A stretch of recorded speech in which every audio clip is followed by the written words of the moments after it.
And folks, and welcome to NTI's Japan Real Estate Podcast. I'm your host, Ziv Nakajima again. Great to have you with us, and we're even more excited to have you with us today, actually, because this is our favorite episode of the year, which is the one in which we review everything that happened in Japan's property market in the last 12 months, compare it with the projections and predictions that we, and also the bigger and more experienced industry leaders have made. And we're going to see which of, if any of those actually took place. And then most importantly, try to estimate what this year holds in store for the market, or at least make as educated of a guess as possible as to what trends we might see moving forward. So for this purpose, we're thrilled to have our own sales and marketing manager, Priti Donnelly, join us today. Priti's been with us for the past 6 years now, and she's taken care of all existing and potential clients who've trusted us with their funds, whether for investment or for their own personal use. And she makes it her business to always know what's happening in this arena. Now, you might remember her from one of our older episodes in which she told us about what it is that investors normally look for from Japan, the world's second biggest property investment market. So we'll link to that previous episodes in our show notes, of course. But today she's joining us again, this time armed with her very own comprehensive report, fresh out of the oven, which she's going to review with us on the call today. So you definitely want to listen in closely on this one. Priti, thanks so much for being here with us today. It's awesome to have you on the show again. Hi, Ziv. It has been a busy year for sure in the market, and I'm excited to be here to share the goings-on. You know, I really love having you on the podcast because weirdly enough, even though we talk almost every day, or kind of talk via messaging and email and so forth, it's pretty rare for us to actually be able to hear each other, but with a huge time difference. I mean, we're here in Japan, you're based in Canada, and we rarely get the chance to talk kind of thing, isn't it? It's very true. Luckily, most of the work can be done over emails and messaging, which, because of the time differences, actually keeps things running over 24 hours. With clients in Australia, UK, Singapore, US, Canada, and it goes on, we have the advantage of technology to make buying, selling, and investing possible and more efficient. And speaking of efficiency, here's a quick tidbit for you. Soon we will also be seeing smart buildings as the property market starts to focus on customer convenience and ways to reduce costs. Ah, okay. Well, we're going to get into that very soon. But before that, before we dive right into the report itself, maybe give us a bit of your own impression of 2019, sort of a catch up to the last time we spoke. I mean, you're our front line, so to speak, as far as buyers go. So you're the always going to be the first one to hear from anyone who, I want to say buying, but it's often way before they're even actively looking to buy, isn't it? I mean, you're the one receiving emails and messages and answering questions in groups and forums and so forth. Not just from actual buyers, but from anyone who's got any sort of interest in investing overseas, whether it's in Japan specifically or Asia in general, and really anywhere out of their own backyard, right? You've been hearing a lot from these kind of people. Yes. You know, with political unrest in the last few years, I believe 2018 was more about the realization that it's time to step out of your backyard for investing. 2019 was more finding the comfort zone of where to invest. And this is how investors started to learn more about Japan's high-yield market and the variety of opportunities. Now, Japan is also a safe haven with low geopolitical risk. When we look at the continued trade and political grandstanding wars between China and the USA, we see increased capital inflow from China into Japan. And then there's the numerous protests and marches in Hong Kong. This has had developers fearing that the government might not be able to roll out enough sites for 2020. So this local shortage of land and risky local investments in Hong Kong also increased inflow to Japan by citizens from Hong Kong and China. These investments have mainly been into hotels, private lodgings, as well as whole buildings or independent houses designed for home sharing, where they can obtain a private lodging license. Right. So the China investors, the Hong Kong investors, and probably I'm guessing people who actually want to invest in Hong Kong and China but are feeling a bit insecure about it, are redirecting their funds. So you, as someone who spends most of the day with their finger on this global buyer pulse, what's your experience been like this year? I mean, what are people interested in when they think about dipping their toes into the international property arena? A lot of them for the first time these days. really feel that it depends. The first time, so there's two types of investors, the first time novice investor and then seasoned. So the first time investor is more comfortable with a small, affordable apartment, say under $50,000 US, in a major city such as Tokyo, Osaka, Fukuoka, Kyoto, the top property markets with rising occupancy rates. They're just safer investments overall, and they would have lower yields by comparison. Still good, but lower yields. Now, seasoned investors who have already tested the market, they tend to get more creative. So, for example, they might either purchase land or purchase C-grade buildings, which would be like shoddy old hotels in rural locations, and convert them into B-grade, trendy, co-living share houses near universities, or even co-working office spaces. Another attractive investment area has been in e-commerce. We've seen bricks and mortar retail starting to crumble. This is happening everywhere. Yeah. Meanwhile, the e-commerce market is exploding. And as a result, we're seeing the large-scale distribution facilities located on the outskirts of cities moving to central cities as built to suit smaller facilities, much more affordable. Right. Japan is, in fact, the only country in Asia that poses no limitations on foreign buyers as far as land ownership goes. So no leaseholds like you would find in Singapore or Vietnam. No need to partner with locals like in Thailand. Very few restrictions on foreigners buying property in Japan. Right. Okay. And this really gives us a nice little segue into the report itself. So maybe let's start or carry on with the macro level. So what's been happening in Japan in 2019? And I mean both generally as far as market fundamentals go, but also as far as foreign investment flow is concerned. Well, the 2019 market has certainly evolved. We see the traditional work culture of large corporations changing to one of startups and small businesses, with the need for work-life balance, which we've never seen before, including share office space for shortened, more convenient commutes, and hence the reason for developments of office space in rural areas.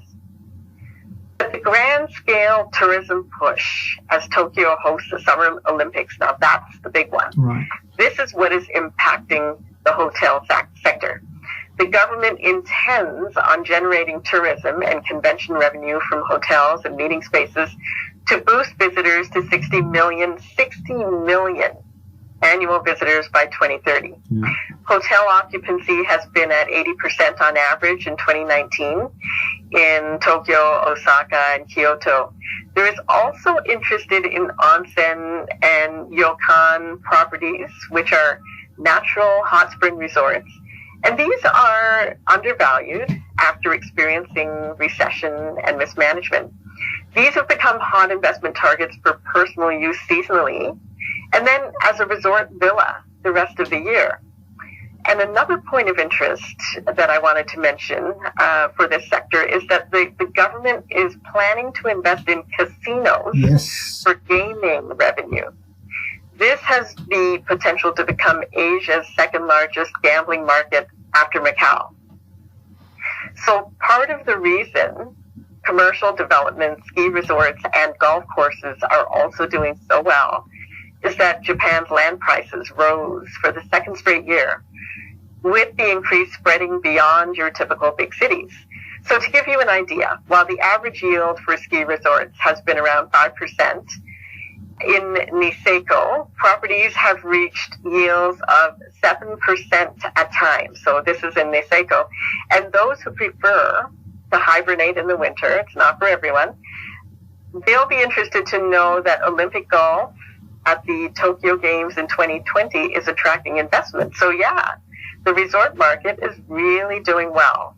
So, I mean, that's an established trend now, isn't it? I mean, lots of people were still concerned because of those two decades of deflations and recession that kind of ended back in 2013.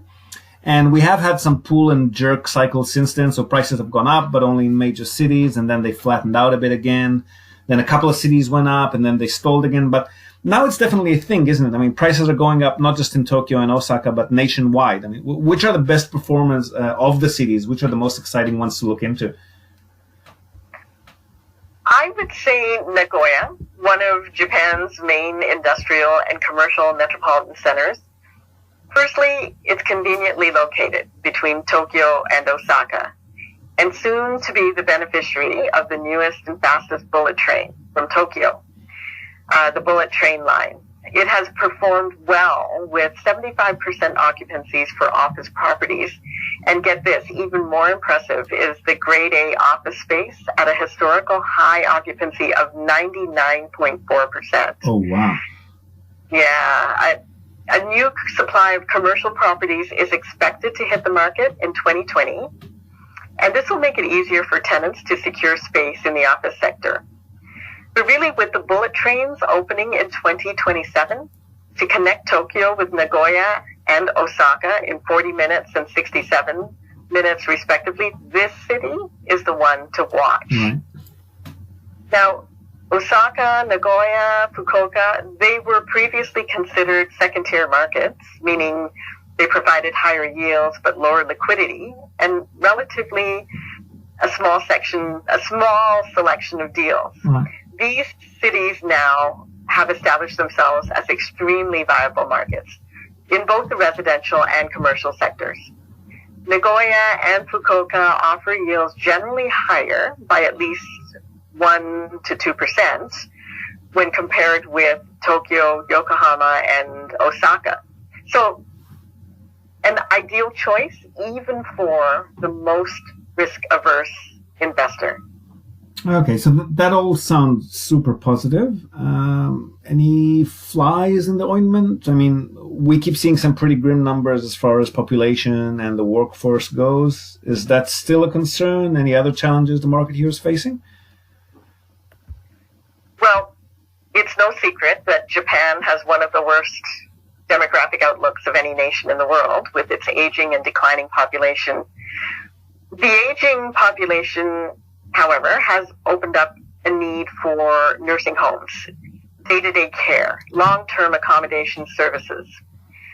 But then here's the problem. With a shortage of workers, Japan has been forced to, for the first time, start issuing visas in the hope of attracting more workers. So this is a major policy shift. Now, similarly, also moving away from tradition in 2019 is the retail sector, as it's a direct result of online shopping happening everywhere in the world. Domestic trading companies are picking up whatever retail centers they can, so it makes it difficult for foreign investors to find opportunities in retail. Also, rents have been trending lower, and of course, the 10% consumption tax from 8% is not helping the retail sector either. Yeah. But one appeal of the resulting and rising e-commerce sector is that an economic downturn or even a mild recession isn't likely to dampen growth significantly, considering the demand of online services. And for this reason, investment in logistics facilities is considered to be a much more reliable, stable investment, and it will be for many years to come. I find it particularly interesting that the appeal in this sector is to the point where developers are still building these facilities without pre-commitments or leases from potential tenants. Right, gotcha. So senior living warehouses, shipping facilities, I think we've heard about these in last year's summaries as well. So there's still a fantastic strategy for anyone who wants to also first buy land and then start profiting from it slowly, but without putting too much capital in there from the get-go. I mean, storage and shipping hangars are pretty cheap to construct compared with residential or office blocks and shopping malls and so forth, aren't they? Japan, along with South Korea and Australia, are the first Asia-Pacific nations to begin the rollout of the 5G network. Yeah. And so as a result of the voracious appetite for data and cloud computing, data centers emerged as 2019's favorite niche sector. Right, data centers too, yeah. Yeah, this is an affordable market for smaller scale commercial investors as the sites are both affordable and generally not very big physically or in value. Property markets are starting to focus on efficiencies and customer convenience.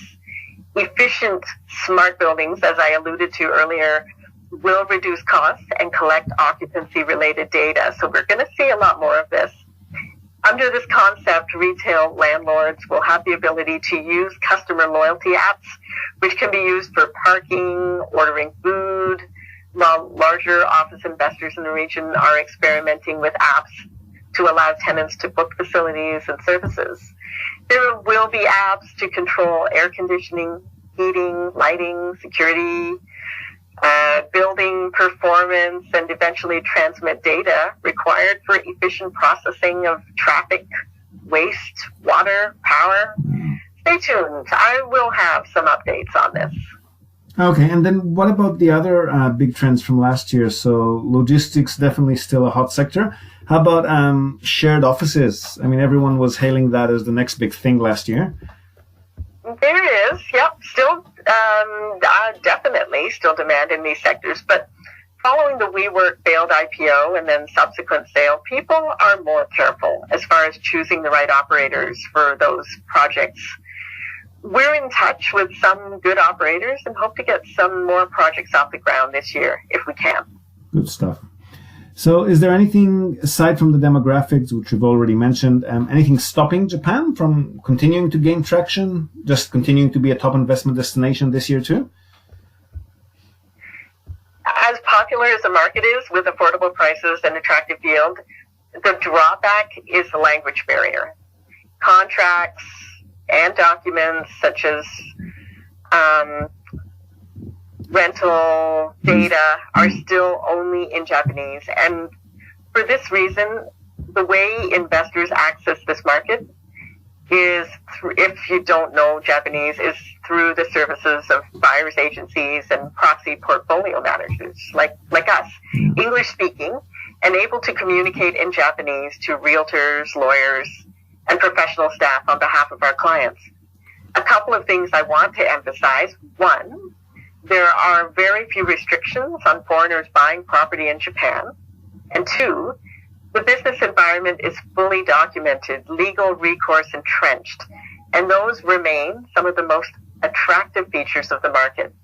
Yeah, and also that's what we're here for. I mean, cultural gap, language gap is definitely a thing, but that's what we exist for, to be that single point of contact, or the bridge, if you will, between Japan and the rest of the world, at least as far as real estate property is concerned.